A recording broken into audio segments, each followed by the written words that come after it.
Welcome to Khan's Crop Academy. Good morning, student.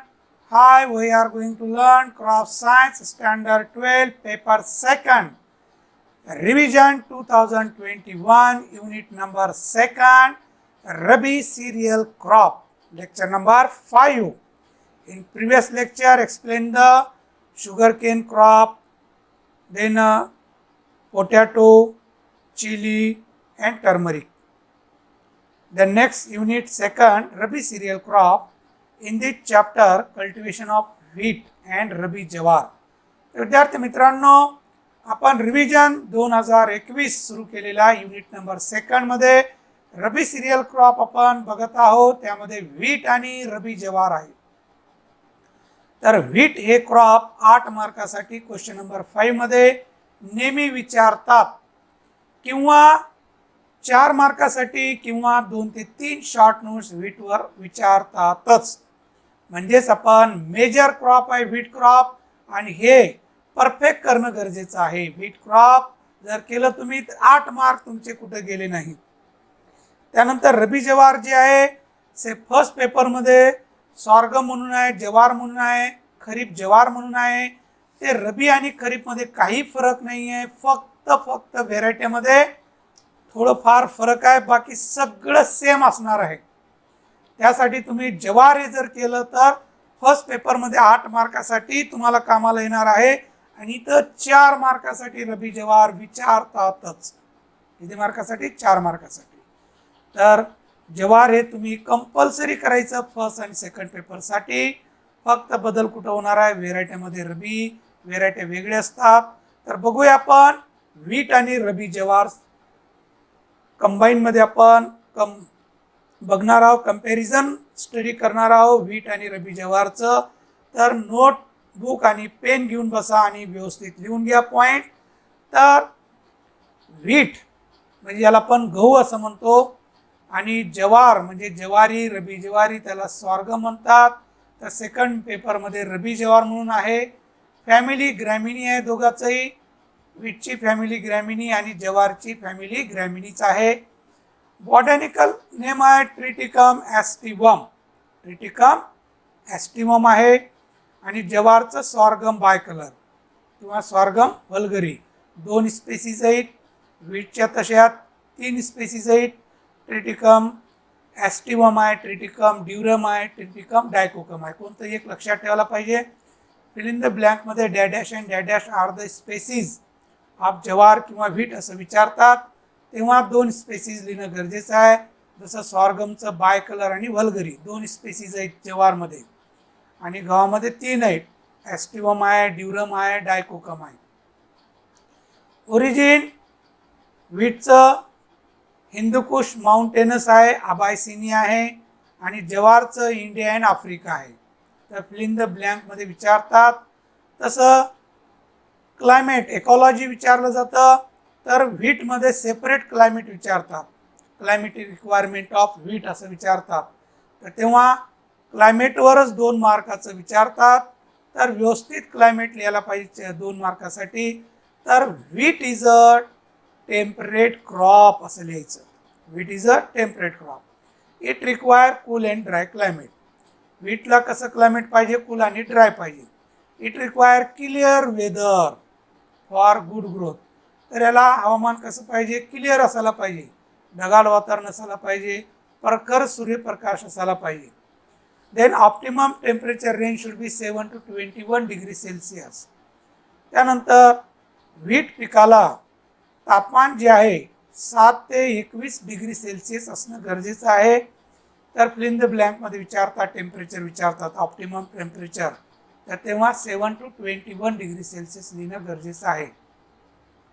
Rainfall is about 750 to 1600 millimeter for rainfed cultivation. Hot and humid climate harmful to wheat crop. Hot आणि humid तर गरम आणि जास्त आर्द्रता हे wheat पिकाला सहन होत नाही. रोगराईचा प्रादुर्भाव होतं. Then very low temperature and cloudy weather and frost harmful at a grain filling stage. तर धान्य भरताना ढगाळ वातावरण, धुके पडत असाल, धुके आणि अशा वेळेस धान्य भरताना हार्मफुल असतं, रस्ट रोगाचा प्रादुर्भाव जास्त होतो आणि धान्य बारीक तयार होतं. तर या पद्धतीनं हवामान गहू या पिकाला असणं गरजेचं आहे. त्याचबरोबर ज्वारीसाठी हवामान कसं असणं गरजेचं आहे? It is a tropical crop. Jowari is a tropical crop. It require moderate warm and dry climate. तर हे उष्णकटिबंधातील पीक आहे ज्वारी, आणि ज्वारीला हवामान मॉडरेट वॉर्म असायला पाहिजे, सौम्य गरम असणं गरजेचं आहे.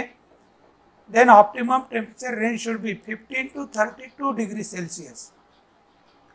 तापमान 15 ते 32 डिग्री सेल्सिअस असणं गरजेचं आहे. Then below 15 degree Celsius harmful to the plant.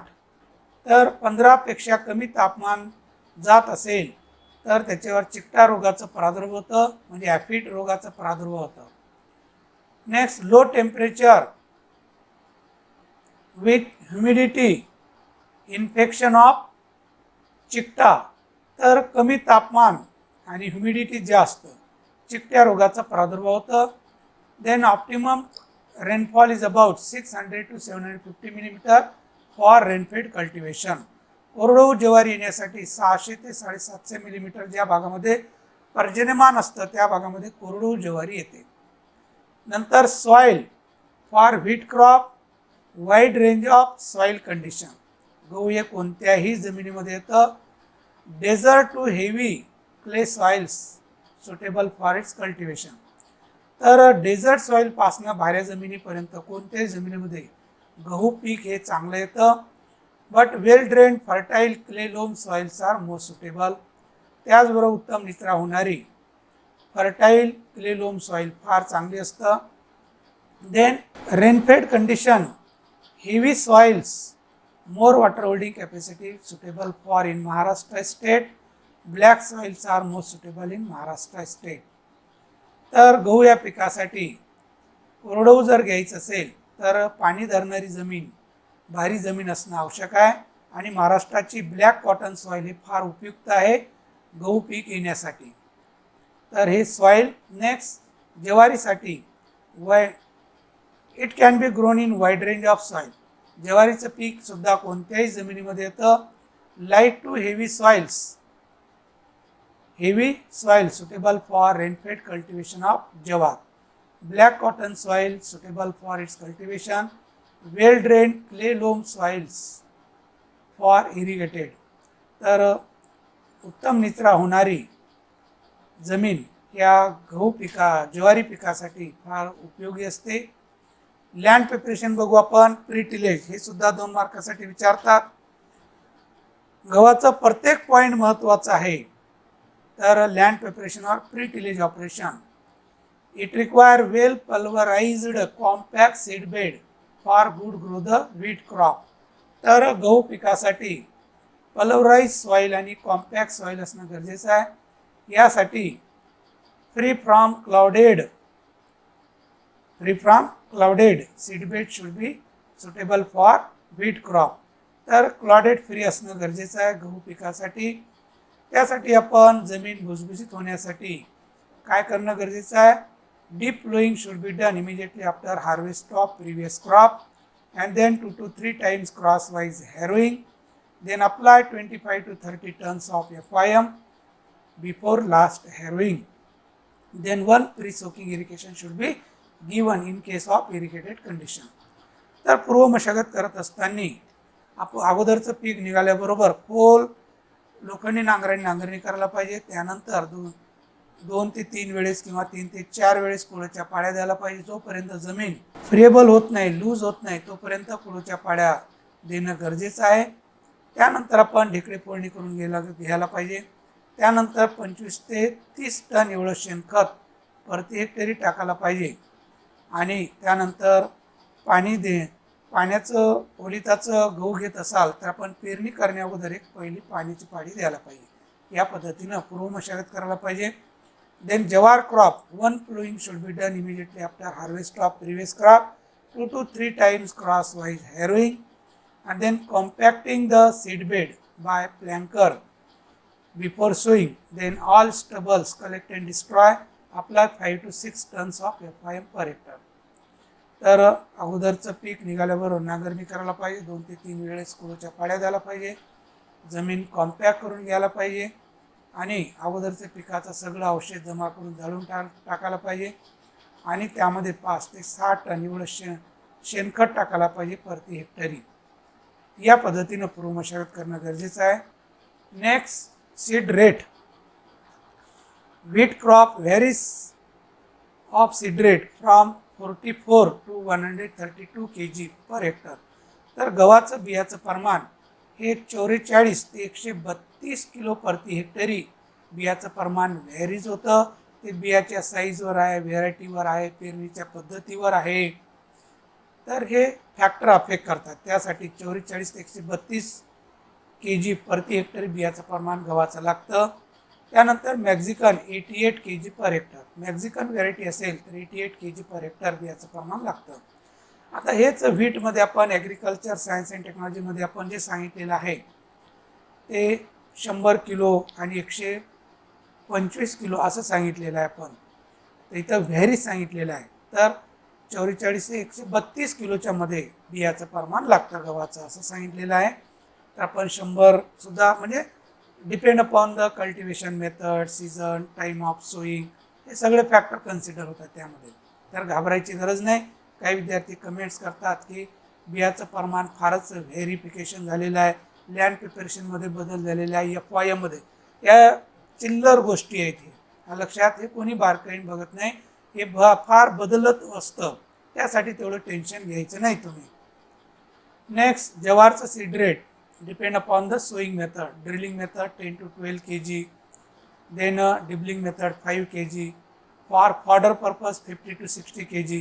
तर बियाचं प्रमाण ज्वारीचं जे आहे पेरणीच्या पद्धतीवर अवलंबून आहे.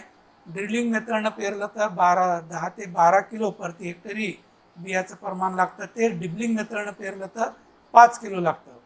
आणि तेच वैरणासाठी जर पेरलं आपण ब्रॉडकास्टिंगनं पेरलं तर 50 ते 60 किलो बियाचं प्रमाण लागतं. तर ज्वार जी असते हे धान्यासाठी आणि वैरणासाठी आहे. हिरवं वैरणासाठी ज्वारीचं पीक घेतलं जातं. तर हिरवं वैरणासाठी 50 ते 60 किलो बियाचं प्रमाण लागतं. Sowing method, broadcasting, drilling. तर गहू हे आपण ब्रॉडकास्टिंगनं पेरतो, ड्रिलिंगनं पेरतो. तर पेरणी करत असताना 3 to 5 सेंटीमीटर डेप्थ आपण 3 ते 5 सेंटीमीटर खोल बियाचं बी पेरायला पाहिजे. आणि इरिगेटेड असेल तर आणि रेनफेड असेल तर 8 ते 10 सेंटीमीटर खोल बी पेरायला पाहिजे. आणि त्याचं सोईंग डायरेक्शनसुद्धा विचारतात. नॉर्थ साऊथ डायरेक्शन हे मेन्शन करायला पाहिजे. गहू हे पीक कसं आहे, लॉंग ड्युरेशन क्रॉप आहे, परंतु आपण घेतो कुठं शॉर्ट ड्युरेशनमध्ये, म्हणजे शॉर्ट डे म्हणजे हिवाळ्यामध्ये. हिवाळ्याचे शॉर्ट डे असतं आणि पीक कसं आहे, लॉंग डे क्रॉप आहे. त्यासाठी आपण पूर्ण त्याला जेवढं दिवसाचं सूर्यप्रकाश तेवढं पूर्ण मिळण्यासाठी आपण नॉर्थ साऊथ डायरेक्शननं पेरणी केली जाते. कोणत्याही पिकामध्ये स्विंग डायरेक्शन मेन्शन करत नाही, परंतु गव्हामध्ये मेन्शन केलं जातं. तर व्हीटवर सोईंग डेप्थसुद्धा विचारतात, सोईंग डायरेक्शन विचारतात, फिल इन द ब्लँकमध्ये विचारतात. तर हे पाठ असायला पाहिजे. सोईंग डेप्थ रेनफेडमध्ये असेल तर 8 सेंटीमीटर खोल आणि इरिगेटेड असेल तर 3 to 5 सेंटीमीटर. तेच मॅक्झिकन व्हेरायटी असेल तर 5 सेंटीमीटर खोल बियाणं पेरणी करायला पाहिजे. सोईंग डायरेक्शन नॉर्थ साऊथ लक्षात ठेवा, फक्त व्हीटमध्येच विचारतात. नंतर सोईंग मेथड आहे जवारचं drilling, then sowing in flow furrow. तर ड्रिलिंगनं म्हणजे तिपणीच्या सहाय्याने पेरणी केली जाते. त्याचबरोबर जर जमीन हार्ड असेल तर तेव्हा लाकडी नांगरानं पेरणी केली जाते, त्याला म्हणतात सोईंग इन फ्लो फरो. खोल पेरायचं असेल तर तेव्हा आपण लाकडी नांगरानं कोरडवाहूमध्ये ज्वारी पेरू शकतो. नंतर spacing, wheat crop spacing row to row 30 centimetre, rainfed condition and then irrigated condition 22.5 centimetre row to row distance. गव्हामध्ये फक्त row to row distance mention केलं जातं, plant to plant distance mention केलं जात नाही, कारण की फार थिक प्लांट पॉप्युलेशन असतं, फार जवळजवळ झाड असतात. तर कोरडवाहू असेल गहू तर 30 सेंटीमीटर, ओलितात असेल तर 22.5 सेंटीमीटर आणि ते आपण उशिरा पेरलं तर 18 सेंटीमीटर असं याचं स्पेसिंग आहे. ते जवारचे स्पेसिंग ड्रिलिंगनं पेरलं तर 45/15 सेंटीमीटर, 2 ओळीमध्ये 45 सेंटीमीटर, 2 झाडामध्ये 15 सेंटीमीटर. आणि फॉडरसाठी लागवड केलेलं असेल तर 22.5 सेंटीमीटर. वैराणासाठी आपण ड्रिलिंगनं पेरलं तर 22.5 ओळीमध्ये आणि 2 झाडामध्ये 5 सेंटीमीटर अंतर ठेवून पेरायला पाहिजे. आणि ब्रॉडकास्टिंग असेल तर अंतर मेन्शन होतच नाही, लक्षात. तर या पद्धतीनं लिहायला पाहिजे. तर हे सीड रेट स्पेसिंग लिहित असताना पहिलं सेंटेन्स टाकायला पाहिजे. Seed rate depend upon the type of variety, size of seed, sowing method. तसंच स्पेसिंगसुद्धा लिहायचं असेल तर spacing depend upon the type of variety आणि दुसरं लिहायचं की sowing method, type of soil also असं मेन्शन करायला पाहिजे. Sowing time rainfed wheat 15 October to 13 October. तर कोरडवाहू गहू पेरायचं असेल तर 15 ऑक्टोबर ते 30 ऑक्टोबरमध्ये पेरणी व्हायला पाहिजे. इरिगेटेड व्हीट असेल तर November to 1 November to 15 November पेरणी व्हायला पाहिजे. नोव्हेंबरचं पहिला आठवडा ते सेकंड आठवड्यामध्ये पेरणी व्हायला पाहिजे. तर उशिरा आणखीन पेरायचं असेल तर 15 डिसेंबरपर्यंत आपण गहू पेरू शकतो, परंतु तेवढं उत्पादन मिळत नाही. तर हे 2 लक्षात ठेवायला पाहिजे. Sowing time. नंतर ज्वार जी आहे sowing time 15 November to 15 October. ज्वारीची लवकर पेरणी करतो 15 नोव्हेंबर ते 15 ऑक्टोबरपर्यंत. नंतर मॅन्युअर्स अँड फर्टिलायझर गव्हासाठी 25 to 30 tonnes of FIM per hectare at the time of land preparation. तर लँड प्रिपरेशन करत असतानाच आपण 25 ते 30 टन एवढं शेणखत आपण पूर्व मशागत करत असताना द्यायला पाहिजे गव्हासाठी. Then rainfed wheat apply 15 kg nitrogen, 25 + 25 kg phosphorus potash per hectare at the time of sowing.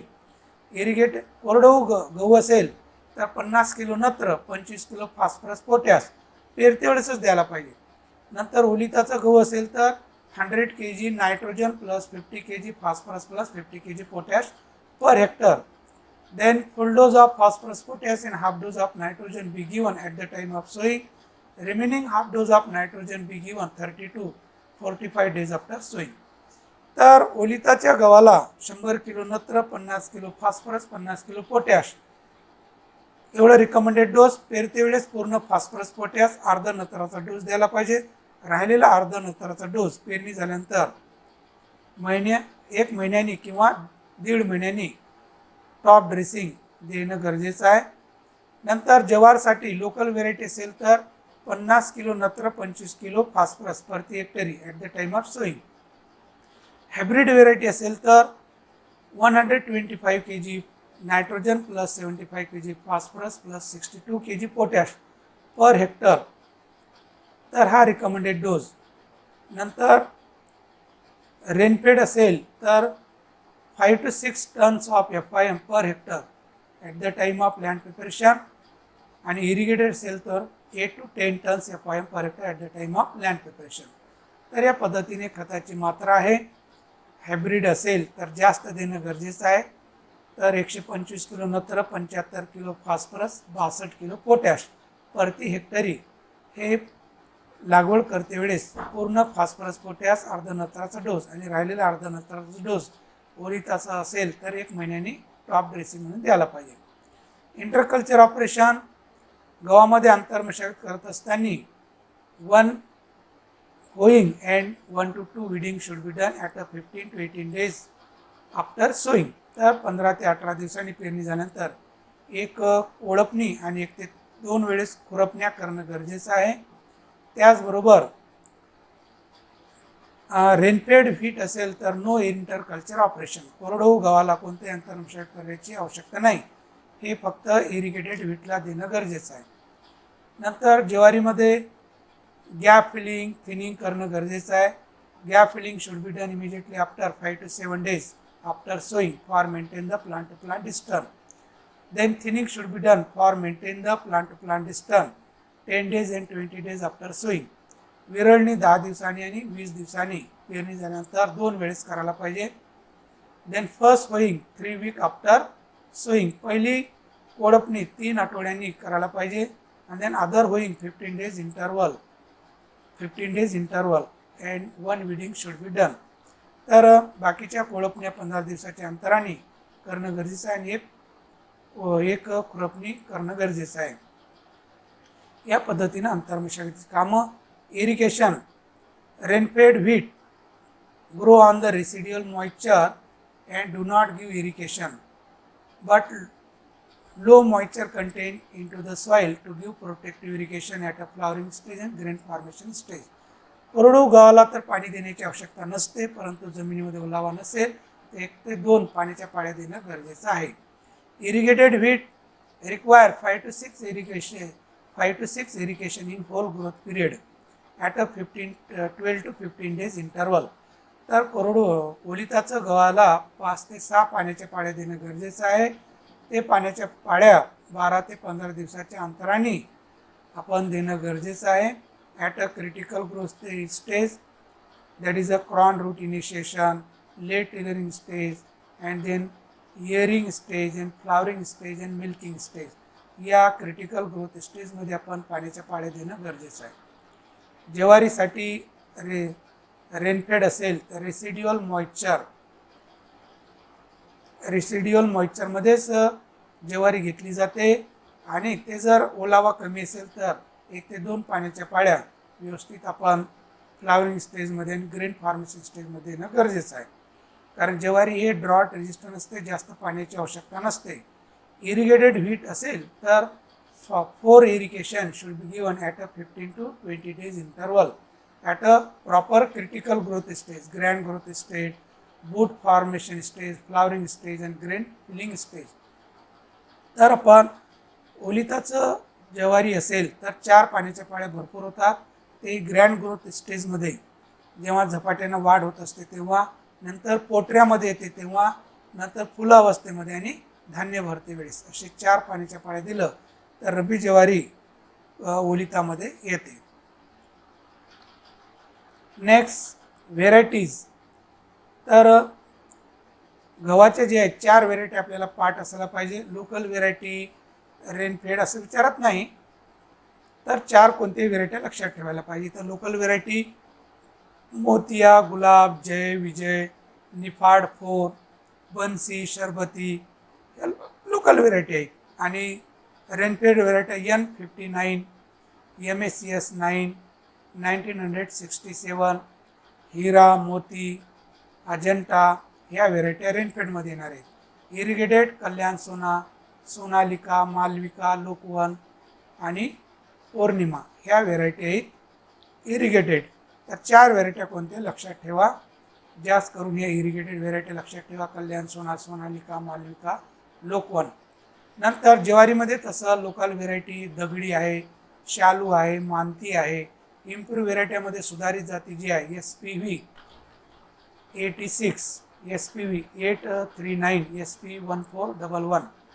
नंतर Maldandi M35-1 hybrid CSH 8R, CSH 12R, CSH 15R, CSH 19R ह्या व्हेरायटी आहे. फॉडर व्हेरायट्या निलवा आहे, MP 4 आहे, पुसा 4 आहे, रुचिर आहे आणि हुरडा व्हेरायटी वाणी, मऊ, नंतर कवाली या हुरडा व्हेरायटी आहेत. तर फॉडर व्हेरायटी विचारतात, ब्लँकमध्ये हुरडा व्हेरायटी विचारतात, हे लक्षात असायला पाहिजे. Wheat crop ready for harvesting 90 to 120 days. Then jowar 125 to 130 days. Then fodder variety 50 to 60 days.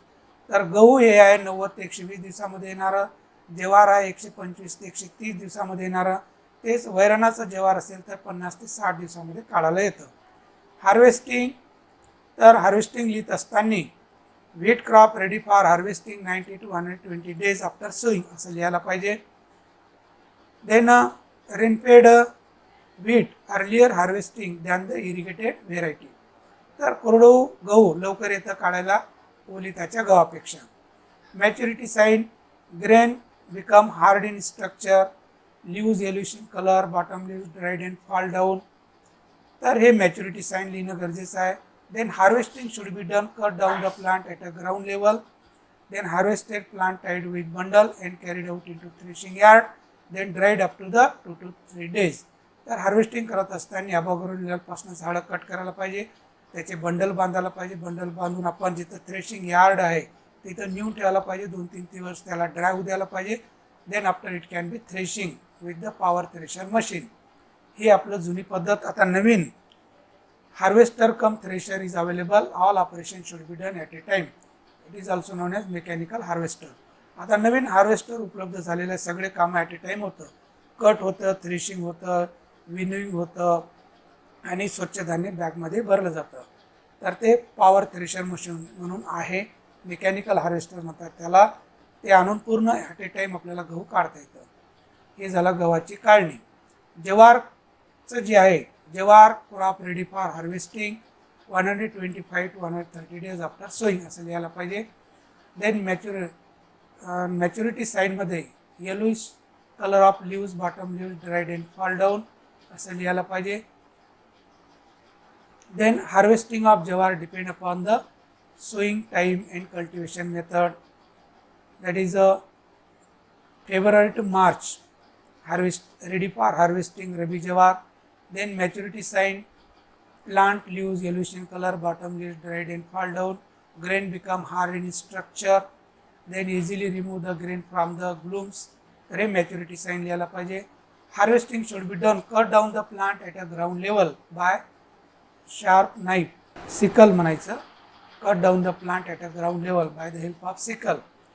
Then nipping of earhead from the harvested plant, and then harvested earhead carried out into threshing yard, and threshing should be done by power thresher machine. ज्वारीची काढणी ही above ground level पासून झाडं cut केले जातात. नंतर 1-2 दिवस त्याला वाढून नंतर त्याचे कंस वेगळे करतात. कंस हे व्यवस्थित थ्रेशिंग यार्डमध्ये जमा करून थ्रेशिंग केलं जातं. हे झालं ज्वारीचं हार्वेस्टिंग. नंतर yield local variety 3 to 5 quintal per hectare and then irrigated 10 to 12 quintal per hectare under rainfed condition. Improve variety rainfed 15 to 20 quintal per hectare and irrigated 35 to 40 quintal per hectare. तर एक लक्षात ठेवा, इरिगेटेडचं लक्षात ठेवायला पाहिजे 35 ते 40 क्विंटल गव्हाचं उत्पादन प्रति हेक्टरी मिळतं. ते ज्वारचं उत्पादन रेनफेडचं 6.5 to 7.5 क्विंटल पर हेक्टर आणि irrigated 12 to 18 quintal per hectare. आणि फॉडर ग्रीन फॉडरचं 20 to 35 क्विंटल पर हेक्टर. हिरवं वैरणाचं ज्वारचं 20 ते 35 टन एवढं हिरवं वैरणाचं उत्पादन मिळतं. आणि रेनफेड असेल तर 6.5 ते 7.5, इरिगेटेड असेल तर 12 ते 18 क्विंटल प्रति हेक्टरी मिळतं. इम्पॉर्टंट पेस्ट टर्माइट आहे, कटवर्म आहे, स्टेम बोरर आहे, रॅट्स आहे. नंतर ज्वारवर महत्त्वाचे जे कीटक आहेत, shoot fly, stem borer, aphid, armyworm आहे. नंतर seed treatment, sun drying treatment आहे गव्हासाठी सन ड्राईंग. नंतर organomercurial fungicide, thiram 3 gram per kg seed. Then hot water treatment आहे 52 डिग्री सेल्सिअस फॉर. तर ह्या सीड ट्रीटमेंटसुद्धा विचारतात गव्हाच्या. ज्वारीची सीड ट्रीटमेंट सल्फर ट्रीटमेंट आहे 300 mesh fine sulphur at the rate of 6 gram per kg seed for control. Smut डिसीजचा प्रादुर्भाव टाळण्यासाठी सल्फर ट्रीटमेंट केली जाते. कार्बोफ्युरॅन आहे 100 gram per kg seed for control shoot fly insect. तर शूट फ्लाय इन्सेक्टचा प्रादुर्भाव कमी करण्यासाठी कार्बोफ्युरॅनची सीड ट्रीटमेंट करणं गरजेचं आहे. नंतर इम्पॉर्टंट डिसीजेस, लूज समट आहे, रस, फूट रॉट, विल्ट आहे. हे इम्पॉर्टंट डिसीजेस आहे गव्हावरचे. आणि ज्वारीवरचे आहे ग्रेन स्मट आहे, लूज स्मट आहे, डाउनी मिल्ड्यू आहे. नंतर इकॉनॉमिक युजेस, गव्हाचं इकॉनॉमिक युजेस, ज्वारीचे इकॉनॉमिक युजेस 2-2 मार्कासाठी विचारतात, पाठच पाहिजे. तर गहू लिहायचं, गव्हावरचं economic uses. It is a staple food in North India. North इंडियामधलं मुख्य खाद्य मानलं जातं गव्हाला. It is a second important staple food next to the rice. Rice नंतर गहू हे सेकंड इम्पॉर्टंट स्टेपल फूड आहे जगाचं. Then wheat grain ground in to flour and used for making chapati, bread, biscuit, bakery product etcetera.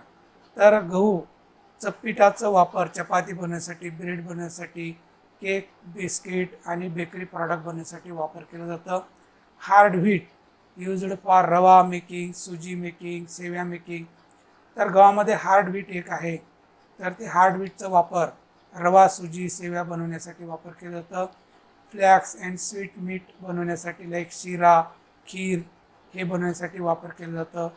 Then wheat grain used for starch making, तर starch making करण्यासाठी गव्हाचा वापर केला जातं. नंतर straw used for fodder to the cattle, then bedding material and mulching purposes. गव्हाचं गुळी जनावरांचं वैरण आणि मल्चिंग म्हणून केलं जातं आणि पडलिंग म्हणून सुद्धा याचा वापर केला जातं. These are the economic uses. नंतर ज्वारीचं economic uses. It is a staple food of Maharashtra state. ज्वार हे महाराष्ट्र स्टेटचं स्टेपल फूड आहे. Jowar grain grounded into flour आणि युज्ड फॉर भाकरी और रोटी मेकिंग. तर ज्वारीचं धान्य पीठ तयार करून त्याचं भाकरी आणि रोटी बनवतात. त्याचबरोबर स्वीट ग्रेन युज्ड फॉर घुगऱ्या making. Then some sweet variety used for hurda making. तर काही जाती जे आहेत स्वीट टेस्ट असतात त्याचं घुगऱ्यासुद्धा बनवतात आणि त्याचं हुरडा म्हणून वापर केला जातं. Also used for pop grain, starch making, glucose making, syrup making. तर पॉप ग्रेन त्याला आपण लाह्या म्हणतो, लाह्या बनवतात. स्टार्च बनवण्यासाठी वापर करतात, ग्लुकोज सायरप. नंतर ड्राईड स्टॉक युज्ड फॉर कडबी making, dried fodder to the cattle. तर कडबा म्हणून ज्वारीचा वापर केलं जातं. Some varieties grown as a green fodder also. MP Chari, Pusa चारी जे व्हेरायटी आहे ते हिरवं वरणासाठी घेतले जातात, ते स्पेशल व्हेरायटी आहेत. नंतर रिमार्कमध्ये सांगितलेलं आहे wheat research station, agri research station Niphad, महाराष्ट्रामध्ये निफाड हे आहे साताऱ्यामध्ये. तर तिथं गव्हाचं रिसर्च स्टेशन आहे. तिथं N59 ही व्हेरायटी रिलीज झालेली आहे. ERS निफाड. तर N59चे गुणधर्म सांगितले आहे. नंतर सोनालिकीचे व्हेरायटीचे गुणधर्म आहे.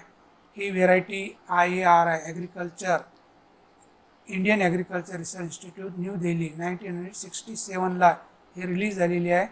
हे मेक्झिकन बल्क व्हेरायटीपासून सिलेक्ट केलेली आहे. याचं ड्युरेशन 105 दिवसांमध्ये येते ही variety. Grain is amber, hard, bold. तर धान्य जे आहे आंबर कलर आहे, बोल्ड आहे. आणि फॉर लेट व्हेरायटी, हे लेट स्विंगसाठी पेरणीसाठी वापरली जाते Sonalika. Yield 30 to 35 quintal per hectare. त्याचं उत्पन्न 30 ते 35 क्विंटल प्रति हेक्टरी उत्पादन मिळतं. तर काही वेळेला सोनालिका, कल्याण सोना व्हेरायटी 2 मार्कासाठी गुणधर्म विचारतात, तर असे गुणधर्म लिहायला पाहिजे. इकडं ज्वारमध्ये महत्त्वाचं जे आहे hydrocyanic acid up to 8 week from the germination, it is poisonous to cattle feed. तर फिल इन द ब्लँकमध्ये नेहमी विचारतात. तर डॅडॅश acid poisonous to the cattle. तर ज्वारमध्ये 8 आठवड्यापर्यंत जर्मिनेशन झाल्यापासून 8 आठवड्यापर्यंत त्या ज्वारचं प्लांटमध्ये हायड्रोसायनिक ॲसिड पॉयझनस असतं आणि ते जनावराला हार्मफुल असतं. या ड्युरेशनमध्ये जर आपण जनावराला खायला दिलं तर जनावर मरून जातं. यासाठी 8 आठवड्यापर्यंत ज्वारीचं झाड जनावराला खायला द्यायला नको, पॉयझनस असतं, त्याच्यामध्ये हायड्रोसायनिक ॲसिड असते. मालदांडीचे गुणधर्म इथं दाखवलेले आहेत. ERS मोहोळ इथं रिलीज झालेली agriculture research station Mohol. It is a drought resistant, duration 125 to 130 डेजमध्ये येणारी ही जात आहे. नंतर ग्रेन्स कम फॉडर, धान्य कमी वैरण जास्त देते. Grain is bold and white in colour. Then rainfed 12 to 15 quintal per hectare आणि इरिगेटेडमध्ये 20 to 25 क्विंटल पर हेक्टर. तर या पद्धतीने व्हेरायटीचे गुणधर्म विचारतात. तर विद्यार्थी मित्रांनो, बघत राहा Khan's crop academy YouTube channel. Thanks. जय जवान जय किसान.